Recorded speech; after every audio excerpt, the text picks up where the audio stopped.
नमस्कार. आयुष्यात ना आपल्याला काही काही गोष्टींचं खूप कौतुक वाटतं. आता बघा टोले जंग इमारती आपण बघतो आणि आपण एकदम विस्मयचकित होतो. कारण आपल्याला छान उंचच्या उंच अशी बिल्डिंग दिसत असते. पण त्या बिल्डिंगच्या खाली जो मजबूत पाया असतो, त्या पायामुळे ती उभी असते बिल्डिंग. पण तो हा पाया आपल्याला दिसत नाही. ते आपल्या नजरेपलीकडचं असतं. असंच होतं बऱ्याच वेळा बऱ्याच गोष्टींच्या बाबतीत. उदाहरण द्यायचं झालं तर आपल्या अवतीभोवती खूप यशस्वी माणसं असतात. ती बघून आपल्याला काय वाटतं? काही वेळा हेवा वाटतो. काही वेळा वाटतं, "अरे ह्याला जमलं, मलाही जमेल." काही वेळा वाटतं, "ह्यांच्यासारखं आपणही करायला पाहिजे." पण आपल्याला हे दिसत नसतं, की ही माणसं यशस्वी कशी झाली? त्यांनी त्यामागे भरपूर कष्ट केलेले असतात. आर्थिक, शारीरिक, मानसिक कष्ट केलेले असतात.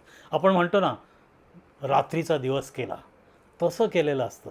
काही वेळा त्यांना अपयश आलं असतं आणि त्या अपयशाने खचून न जाता, डगमगून न जाता ते पुढे जात असतात. त्यांची वाटचाल करत असतात आणि ते यशस्वी होतात. पण हे सगळं आपल्याला दिसत नसतं. आपल्याला दिसत असतं त्यांचं फक्त यश.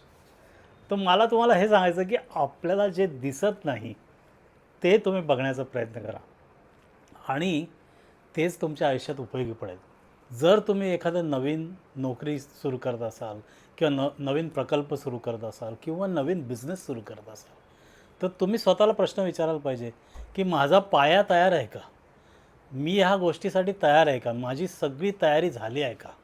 तरच मी पुढे जाऊ शकतो आणि तरच तुम्ही पुढे गेलात, तर यश तुम्हाला नक्की मिळेल. आयुष्यात यश हे दिसत असतं आणि जे दिसत नसतं ते त्यामागची तयारी आणि ही तयारी तुम्ही बघा जी नजरेपलीकडची आहे. एकदा तुम्ही नजरेपलीकडचं बघायला लागलात की मग यश पण एखाद्या उंच इमारतीसारखं यशाची कमान तुमची वाढत जाईल. एवढंच मला सांगायचं आहे. धन्यवाद.